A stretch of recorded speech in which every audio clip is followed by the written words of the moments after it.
Bonjour, c'est Laure, révélatrice de magie et fondatrice d'UneEtincelle.fr. Aujourd'hui, je suis ravie d'accueillir Jean-Philippe Touzeau, donc scanner, auteur, blogueur et autre chose dont tu nous parles. donc, Merci. Jean-Philippe, je t'ai rencontré par Internet, par ton blog Révolution personnelle. Donc, tu avais créé en 2009, c'est bien ça, hein, il me Oui, semble. exactement. Ouais. Et donc, par un article justement sur les scanners, qui t'a valu, je crois, beaucoup de réponses, surtout qui datait d'avril 2010. Et effectivement, en avril 2010, il n'y avait pas grand-chose sur le sujet. Hmm. Donc, je pense que ça intéressait beaucoup les gens qui se reconnaissaient. Et je crois que ça t'a fait également pas mal avancer. J'ai lu ça quelque part toi-même, hein, dans ta vie. Donc, est-ce que tu peux justement un peu nous présenter ton évolution déjà dans un premier temps, comment tu en es arrivé là et un peu ta vie de scanner à l'heure actuelle. Donc, je précise juste pour les gens qui ne connaissent pas le terme, parce qu'il y a plusieurs termes. Scanner, c'est un terme qui est un synonyme en fait de multipotentiel, multipotentialiste, qui est un terme utilisé par Barbara Scheer, donc dans son livre en Refuse to Choose, qui est un livre d'ailleurs très intéressant si vous avez la possibilité de le lire, mais qui est en anglais malheureusement pas traduit. Et donc, elle utilise, elle, le terme de scanner, qui parle également de multipotentialité. Donc, je t'en prie, je t'écoute, Jean-Philippe. Je Comment… trouve, merci d'abord de m'accueillir, c'est très sympa. Et je trouve que le terme de multipotentialité, c'est ça, hein, est mieux que scanner. Voilà, j'avais pris scanner à l'époque parce que c'est le seul mot qui m'était venu à l'esprit. Et j'avoue que je pas très poète, c'était pas trop poétique, pas très joli. Et en fait, tu parles du bouquin de Barbara Scheer. Et je l'avais lu il y a très longtemps en fait, et je m'étais intéressé à ce qu'on appelait donc à l'époque les scanners, et je m'étais senti vraiment concerné parce que quand je revenais sur toute ma vie avant, je regardais, j'avais toujours été attiré par différentes choses, changer de sujet, changer de topic, on dit en anglais, en français on dit de sujet justement, ou changer de zone, changer complètement ce que je faisais. Et tout ce que j'avais fait comme boulot, en gros, c'était trouver un moyen de pouvoir, dans un même secteur, parce qu'il n'y a pas de job précis pour les scanners, c'était de trouver un moyen de changer dans le travail que je faisais en fait. Et c'est pour ça que j'avais fait de la radio, j'avais fait de la télé, j'avais fait des documentaires, enfin quand même dans l'image, et toujours cette idée de partage. Mais ça, c'est moi. Et après avoir commencé mon blog, je me suis dit, tiens, je vais parler des scanners. Et là, quelle n'a pas été ma surprise, donc en 2010, tu me disais bien, de découvrir que pratiquement personne connaissait ça en France. Donc, j'ai introduit avec cet article, et l'article a eu du succès parce que justement, on n'en parlait pas beaucoup, et les gens se sont reconnus. Et même maintenant, ça fait 7 ans après, j'ai encore de temps en temps des commentaires sous l'article, ou alors des gens qui m'écrivent par mail pour me dire « Ah, c'est super, maintenant je me reconnais, etc. » Donc, avec tout ça, j'ai complètement oublié ta question, parce que je suis parti. Qu'est-ce que tu voulais savoir? Je suis désolé. Non, mais tu étais tout à fait bien parti, effectivement, parce que dans cet article, d'ailleurs, dans un deuxième article que tu as écrit derrière ce sujet, tu dis que cet article t'a aussi beaucoup fait avancer Ouais. par les réponses des gens. Et qu'est-ce que ça t'a permis de mettre en place, justement? Comment tu as mis… là, tu en étais, tu m'as dit que tu avais fait plusieurs activités professionnelles, on va dire, différentes pour changer, justement. Qu'est-ce qui t'a permis de trouver un équilibre, justement, sans t'ennuyer, sans avoir tout le temps à changer à l'heure actuelle? Raconte-nous un peu ce que tu fais, comment t'équilibres tout. Ok. En fait, les multipotentiels, il faut que je m'habitue à prononcer le mot, parce que moi, je suis toujours rester avec les scanners. C'est pas grave. Ok.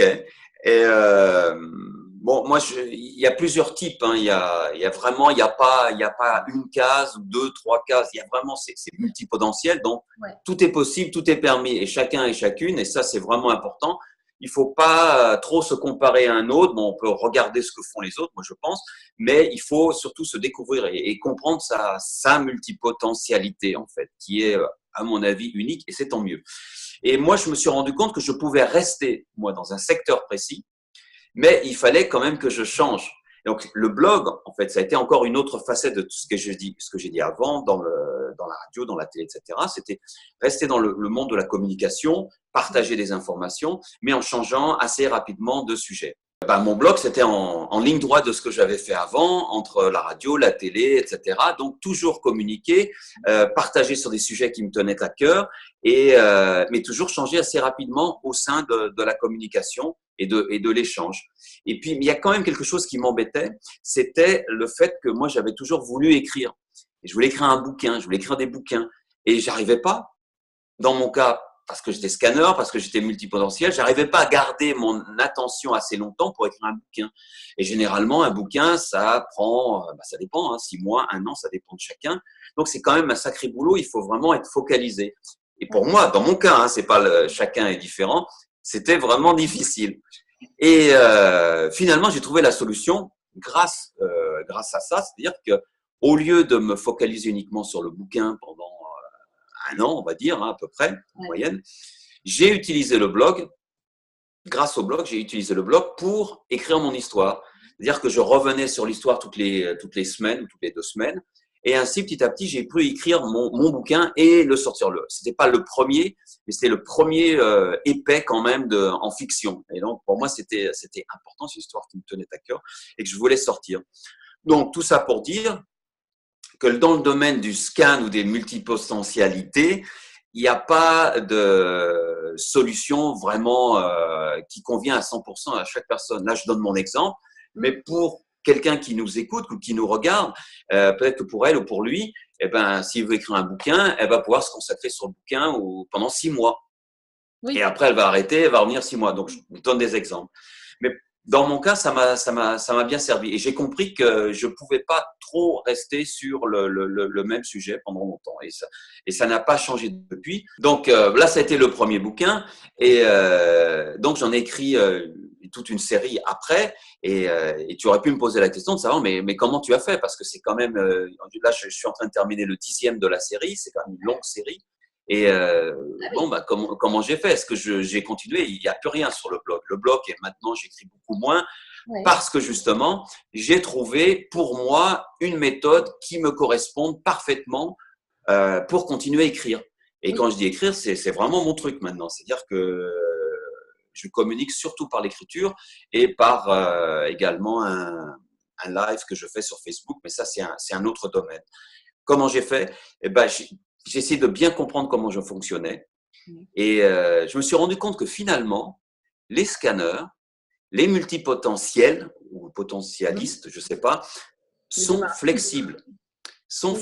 C'est-à-dire que moi, je croyais que j'étais vraiment rigide, qu'il fallait que je change. Mais je me suis rendu compte que non.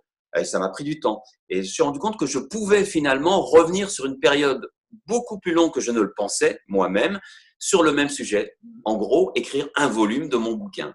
C'est-à-dire que j'ai plus besoin de passer par un blog, j'ai pas besoin de papillonner. Tous les matins, je m'installe, j'écris un chapitre ou 2 et boum, boum, et j'en fais ça pendant 3, 4, 5 mois, voire 6 mois maximum. 6 mois, c'est vraiment très, très long pour moi. Mais 4 mois maintenant, sans problème. Donc, on évolue en termes de multipotentialité aussi. C'est jamais figé, c'est comme tout, comme la nature. Oui. Voilà, j'ai parlé beaucoup. Non, mais bien sûr, et c'est effectivement, tu as tout à fait raison de dire. Enfin, déjà, oui, on évolue et les choses ne sont pas figées. Peut-être que si on se recroise dans 5 ans, tu auras encore évolué différemment et ton organisation, effectivement, sera différente. Mais ça, c'est déjà quelque chose, un point très important. Parce que je vois, moi, beaucoup de personnes ou de clients qui, à un moment donné, en fait, s'empêchaient d'évoluer. Par exemple, à travers leur blog, tu vois. Ouais. Dis, non, mon blog, il ne peut pas changer, je vais perdre les gens. Parce qu'on avait un côté où il fallait faire quelque chose de très spécifique, de très carré. Et c'est dommage parce que, déjà, pour moi, la nature humaine, en dehors de la multipotentialité, elle est évolutive. Comme tu dis, la nature, tout court, et on en fait partie, elle évolue. Donc, je ne vois pas pourquoi on ne pourrait pas évoluer et se transformer tout en restant soi. Et tu as dit quelque chose aussi qui est très important pour moi, c'est comprendre comment on fonctionne. Je pense que pour nos profils, c'est la base. On ne peut pas passer à la trappe la connaissance de soi. En tout cas, pour pouvoir se révéler dans nos activités professionnelles et faire quelque chose qui nous plaît. Parce qu'effectivement, vu qu'on a plein de choses et que ce n'est pas forcément évident de voir comment on peut s'organiser dans la société actuelle, il y a aussi un environnement sociétal qui fait que je pense que comprendre comment on fonctionne, c'est vraiment primordial.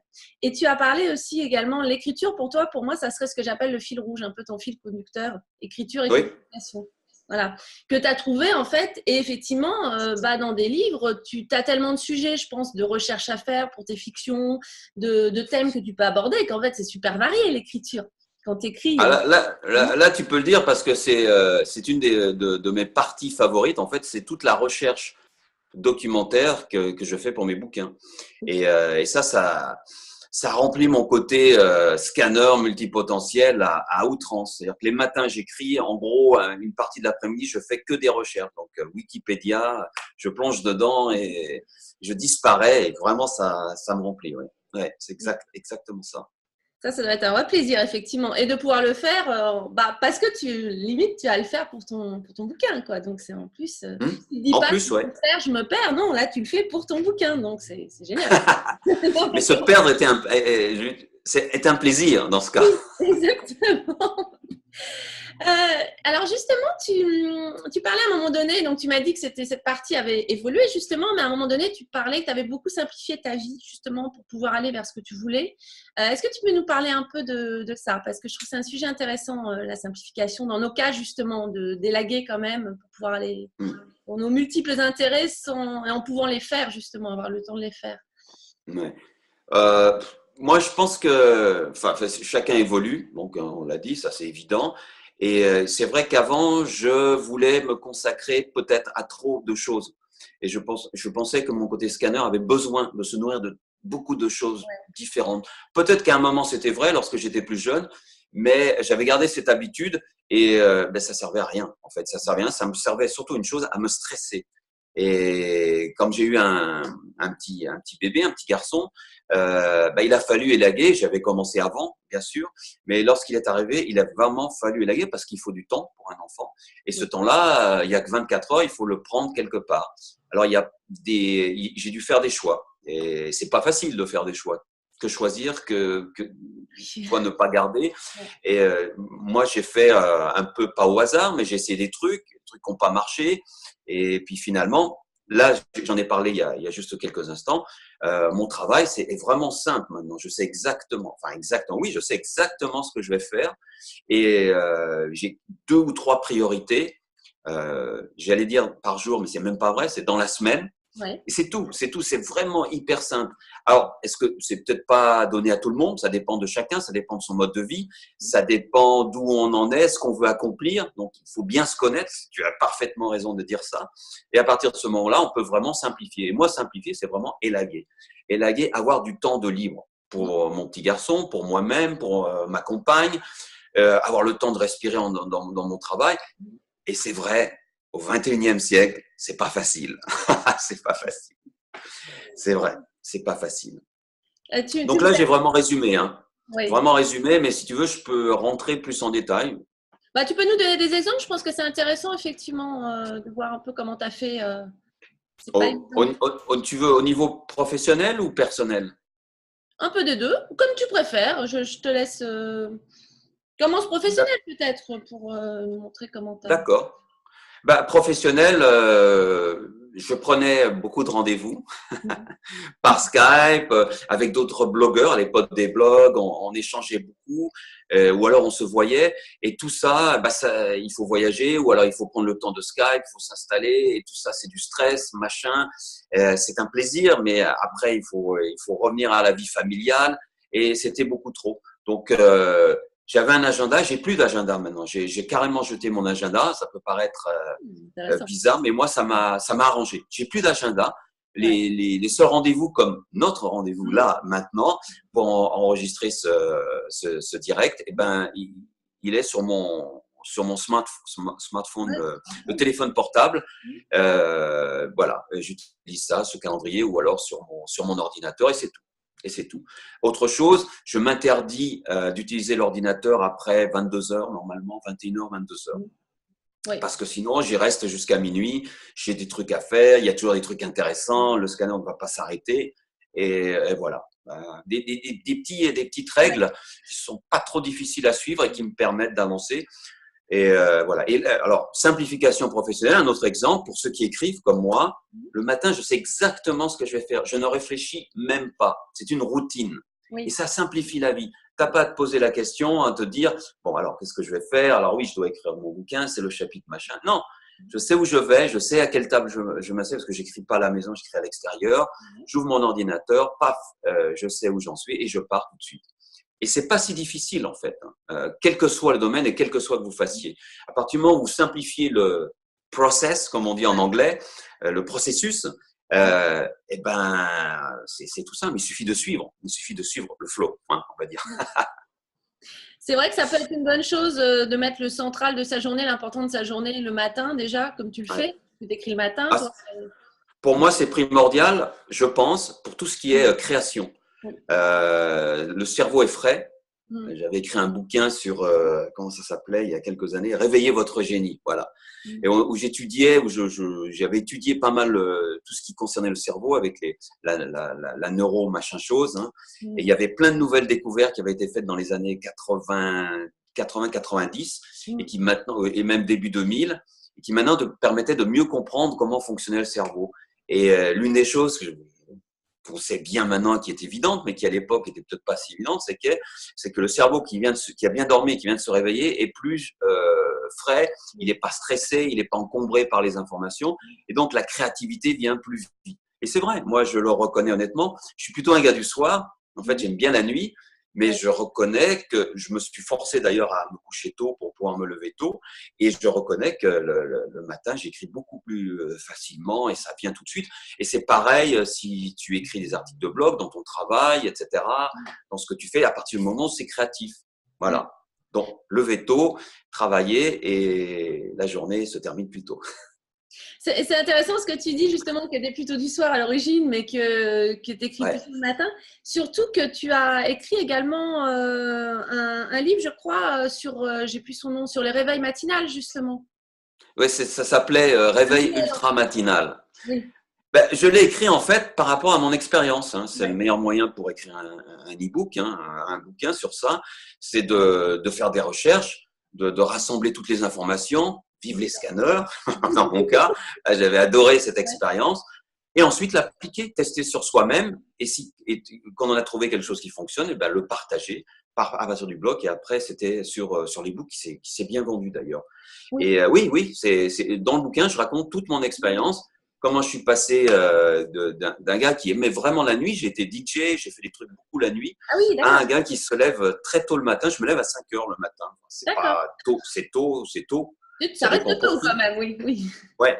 Mais maintenant, c'est son problème. Et depuis, j'avais commencé en 2003, je crois, au tout début, on vivait encore aux États-Unis, donc ça remonte. Et j'avais expliqué ensuite le processus et comment chacun pouvait y arriver.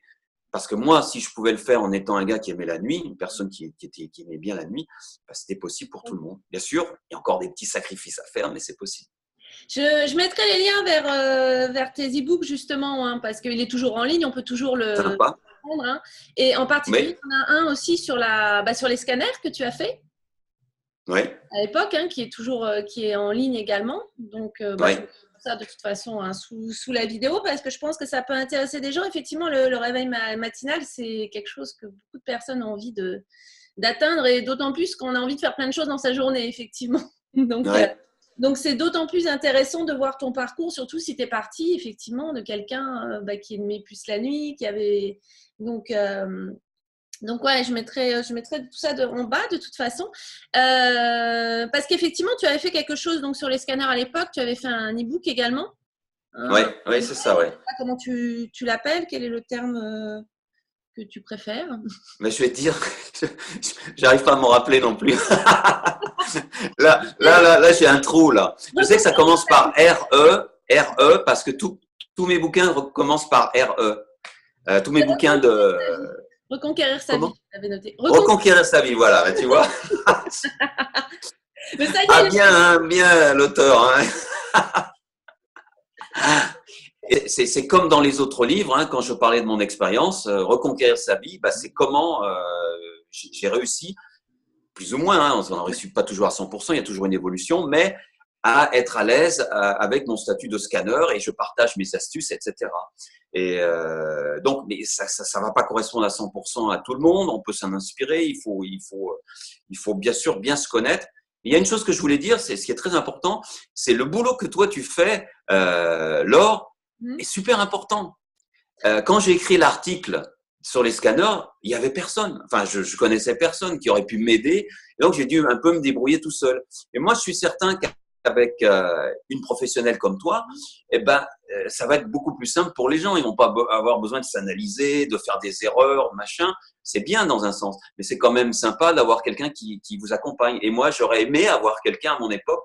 Enfin, à mon époque, c'est pas si vieux que ça, mais il y a une dizaine d'années, moins d'une dizaine d'années, qui puisse m'aider à comprendre ma scanitude, comme je disais, et à trouver le meilleur moyen d'avancer et d'être que sa vie soit agréable, quoi. Oui, Voilà. bah non, mais je te remercie. C'est vrai que ça gagne du temps déjà de pouvoir partager autant dans les articles pour aider les gens et autant effectivement quand tu te fais accompagner, bah, tu gagnes énormément de temps et ça te permet de changer aussi ta vision parce que souvent nous il y a un problème de perception, c'est-à-dire qu'on t'a toujours dit que tu ne devais pas être comme ça quelque part dans les sociétés où on est né à l'heure actuelle. Hein. Il y a eu des époques Ouais. où ce n'était pas le cas, mais et du coup, effectivement, tu peux faire avancer plus vite en changeant aussi beaucoup ta vision. Moi, c'est ce que je travaille beaucoup sur la perception de la vie, de l'environnement, comment on se perçoit aussi. C'est pour ça, d'ailleurs, je utilise le terme révélatrice de magie. C'est ça, c'est la magie en nous, autour de nous, c'est percevoir les choses autrement. Et effectivement, à ton époque, bah, il ne devait pas y avoir grand-chose, voire rien du tout. Non, moi je crois que le terme multipotentialité, où il y avait un autre terme un peu technique, scientifique, j'ai oublié, je crois que je l'ai écrit. Renaissance Soul, il y avait, peut-être qu'il existait déjà. Lequel? Renaissance Soul, je ne sais pas si tu l'as vu. Oui, mais je parlais en français. Hein. En français, il y avait c'était peut-être, non, il y a un autre, Polymath. Tu as pardon? Polymath. Oui, il y a Polymath, mais là, c'est quand même un autre niveau. Il y Hein. a des spécialistes. Moi, je vais rester plus modeste, là. Hein. Mais Polymath, c'est des spécialistes, ouais. ouais, bah, c'est pas grave. Mais il y avait un autre terme qui était trop technique et je trouve que le terme de multipotentialité est vraiment bien trouvé, vraiment bien. Ça correspond à ça. C'est mieux que scanner, c'est mieux que l'autre terme scientifique. Mais c'est vrai qu'à l'époque, personne m'a contacté comme toi là que tu l'as fait Ouais, ouais. pour en parler. Personne m'a dit, parmi tous ceux qui ont lu les articles, m'a dit ah mais je connais quelqu'un qui pourrait nous aider. Non, personne. Et les seuls qui m'ont contacté, alors c'est intéressant, c'était les, comment ils s'appelaient? Il y a une sorte de groupe qui s'appelait les zèbres. Je sais pas si tu Oui. connais les zèbres. Bah, c'est la partie au potentiel. C'est un autre nom. Voilà. Et eux m'ont contacté, m'ont dit ah bah ça nous correspond bien. Donc je me suis inscrit à leur truc. Bon, mais pour parler un peu de mon article, mais j'ai pas l'impression d'être au potentiel. Mais c'était les seuls à m'avoir contacté parce que c'était les seuls peut-être qui à ce moment-là s'étaient rendu compte vraiment de leur multipotentialité qui était haute. Oui, parce que tu avais déjà pas mal de choses sur tout ce qui est potentiel, effectivement, surdoué. Moi, je précise toujours, parce que l'amalgame est souvent fait, qu'effectivement, c'est deux choses différentes. En revanche, effectivement, les zèbres au potentiel, bon, on utilise le terme qu'on veut, sont majoritairement multipotentiels dans leur mode de fonctionnement, ce qui fait qu'effectivement, ça les intéresse beaucoup et qu'il y a des recroisements. En revanche, tous les multipotentiels ne sont pas au potentiel. Il y a beaucoup plus qu'on voit sur alors des stats qui ne sont pas très précises parce qu'il n'y a rien de très scientifique. Mais si on prend un peu toute la sphère créative, ils approchent souvent les choses par là. Donc, pour moi, tout le monde est créatif. Mais bon, ça, c'est autre chose. Enfin, on va dire qu'il y a des études donc, qui tourneraient la multipotentialité qui dirait autour de 30%. Alors que sur le haut potentiel, tu es sur, alors si tu prends le QI, tu es autour de 2-3%. Enfin, j'ai plus le chiffre exact. C'est bon. Voilà. Donc, effectivement, voilà, on va dire, mais ça ne m'étonne pas à l'époque parce qu'effectivement, qui correspondait le plus au fonctionnement, effectivement, c'était les zèbres à cette époque-là. Oui, donc tu as écrit aussi donc à un moment donné pas mal de livrets plus développement personnel, ce qu'on pourrait les appeler comme ça, qui sont donc toujours en ligne. Et tu as fait aussi des choses sur le sujet. D'ailleurs, ce que tu fais sur Facebook, ton live Facebook, c'est toujours le cas. C'est un peu, c'est tourné réalisation, réalisé, hein, c'est toujours ça. Bah, j'ai voulu garder, on se refait pas. Hein, à un moment, j'ai presque complètement arrêté tout ce qui était développement personnel parce que bon, on évolue. Et là, j'étais rentré dans ma saga. Là, je dis, c'est une série de 10 volumes, donc il faut du temps. Hein. J'ai commencé fin 2012. Là, on est fin 2017, je termine le dernier volume qui sortira pour Noël, donc c'est fini. Donc ça prend du temps, Oui. mais on se refait pas. Hein. J'aime bien tout ce qui est développement personnel et j'aime bien partager. Hein. Oui. Je prétends pas apprendre quoi que ce soit à qui que ce soit, mais j'aime bien partager ce que je découvre et puis si ça peut être utile à quelqu'un d'autre, tant mieux. Et ben maintenant, j'ai trouvé la solution. La solution, c'est sur Facebook. Je fais un Facebook Live, c'est en direct, une trentaine de minutes, et je partage aussi, alors des trucs sur le développement personnel et aussi sur l'optimisme. On a Oui. besoin de ça, hein, Oui. le sourire, voilà, des petites choses qui passent et qui me font sourire et qui, j'espère, font sourire aussi les gens qui passent sur Facebook à ce moment-là. Donc voilà, un petit mélange. Je trouve ça agréable et c'est mon côté scanner multipotentiel qui va un petit peu sur d'un Oui. côté les bouquins et d'un côté ça. Et ça, je pourrais jamais me refaire. Je sais qu'il y a toujours, malgré si je continue dans les bouquins, je pense que je continuerai longtemps parce que j'adore ça. J'aurai toujours des petits à côté, des petits trucs que je ferai à côté qui auront pratiquement rien à voir. C'est comme ça. Ça n'a pas Il rien faut à voir l'accepter. pour moi. Enfin, la fiction, il faut connaître l'humain quand même. Hein. Oui, oui, oui, oui. Oh, oui, oui, bien sûr, bien sûr. Enfin, Oui. je parle de Oui, la non, c'est fiction. vrai. Hein, donc bon. Euh, et, euh, et donc, justement, il y avait un autre. Est-ce que. Alors, j'ai cru comprendre que tu étais multiculturel aussi, quelque part. Oui, Tu as dit que oui. tu avais été aux États-Unis, et il me semble, alors je sais plus, je sais pas si tu es toujours, tu étais au Japon, tu es toujours au Japon? Alors, non, non, non. Enfin, moi, je suis vraiment.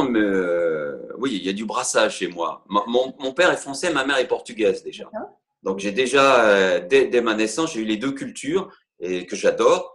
Et mon épouse est japonaise. D'accord. Donc notre petit garçon est franco-japonais, donc ça ferait déjà des brassages. Et nous sommes connus lorsque on vivait aux États-Unis, sans se connaître, hein, bien sûr, à Los Angeles.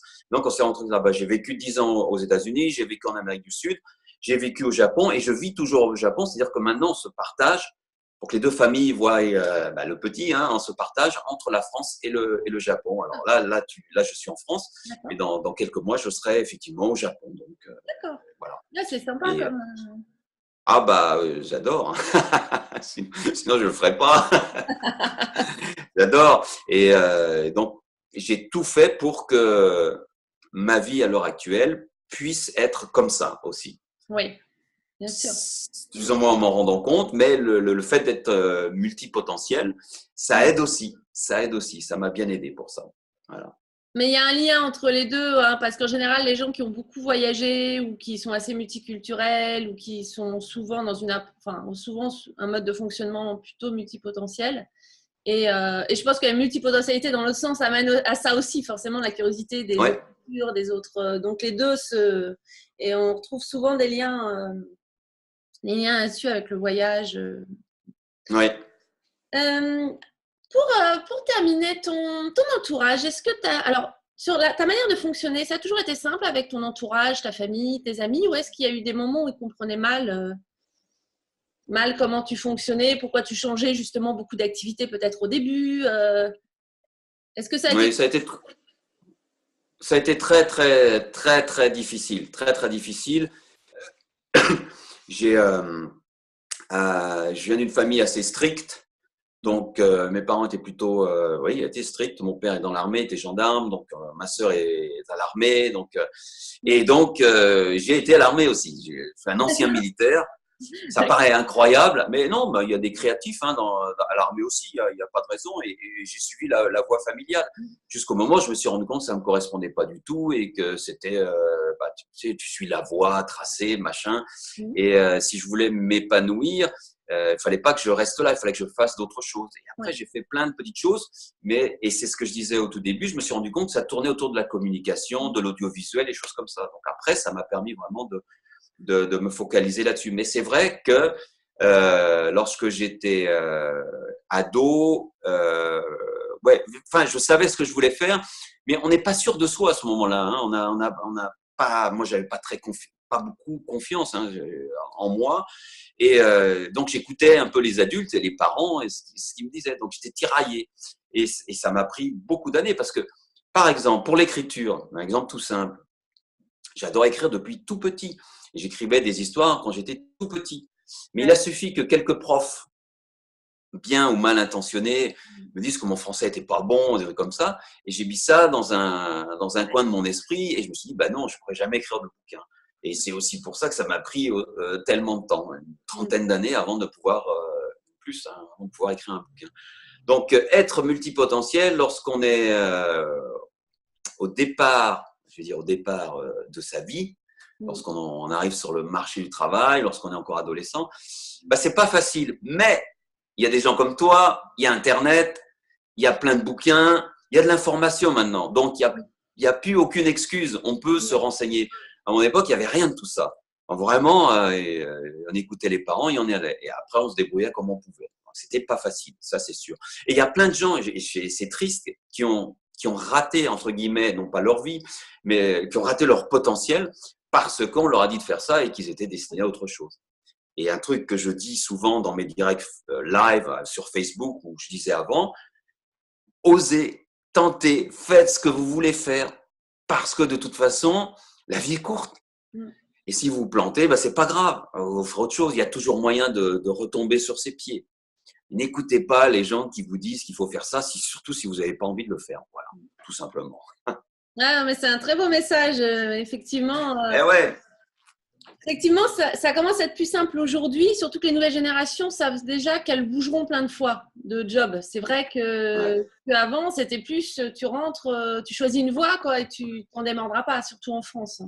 Ouais, terrible. Aux États-Unis, c'était peut-être plus simple pour toi là-dessus. Ouais. C'était, Et puis, de toute façon, je pense que les jeunes générations, moi, je discute avec, et je vois mon propre petit garçon, il est encore tout petit, il a 4 ans, mais bon, j'ai l'impression qu'ils sont beaucoup plus ouverts que nous. Alors, c'est mon impression, et il y a plein de choses qui se passent, ils sont moins fermés, j'ai l'impression, enfin, jusqu'à maintenant, et j'espère que ça sera plus facile pour elles. Oui. Oui, mais je pense que ça change beaucoup. Et puis, rien que le monde de l'Internet ouvre à la multipotentialité quand même. Les enfants, ils ont plein d'infos, ils peuvent… Donc, je pense qu'aussi, je pense que que la multipotentialité aussi, il y a plus de gens multipotentiels peut-être dans les nouvelles générations, en tout cas, où ça se rencontre plus vite parce qu'ils ne savent pas, justement. Et parce qu'ils sont un peu nés dans un monde où tu as effectivement plein de possibilités, en fait. Ouais. Est-ce que tu veux nous dire un petit mot pour terminer? Est-ce que tu as encore quelque chose que tu as envie de dire? Pas particulièrement. Ce que je viens de dire, je crois que pour moi, c'est vraiment le plus important. C'est le message que je fais passer à travers mes bouquins, vraiment là partout, à travers tout ce que j'ai fait. J'avais un club de mastermind avant, donc on avait parlé de Scanitude. J'ai fait des cours, pas des formations, mais des programmes sur la scanitude pour aider les gens. Mais tout ça, c'est terminé. Je ne fais plus. Simplification. Mais le message, c'est il faut oser, il faut tenter, si vous avez envie de faire quelque chose, allez-y. Ça peut prendre un peu de temps, mais allez-y. Surtout, il ne faut pas avoir de regrets. Parce que si ça vient de vous, si ça vient de là, du cœur, dedans, il y a quelque chose. Et il faut assouvir, c'est peut-être un bien grand mot, mais ce désir, ce besoin, cette envie de faire quelque chose. Et il n'y a rien de plus terrible que d'arriver peut-être à 60 ou 70 ans et de ne pas l'avoir assouvi. Quoi. Maintenant, on peut encore l'assouvir à cet âge-là. Il n'y a pas de souci. Mais il faut y aller. Voilà. Vraiment, c'est le message que je ferais passer. Oui. J'ai vu trop de gens qui ont eu des regrets, qui parlent avec des regrets. Mais non. Maintenant, c'est inadmissible. Il faut y aller. C'est comme je dis… sur tout ce qui est syndrome, problème des légitimités, syndrome de l'imposteur, ça me fait un peu penser à ça qui peut bloquer aussi.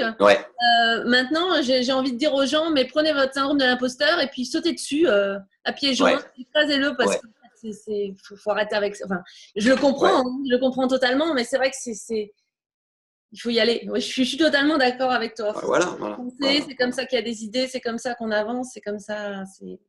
Et puis moi, maintenant, j'ai un petit peu de recul sur la vie. J'ai pas mal vécu, donc je vois, ça va tellement vite. Ça passe tellement vite.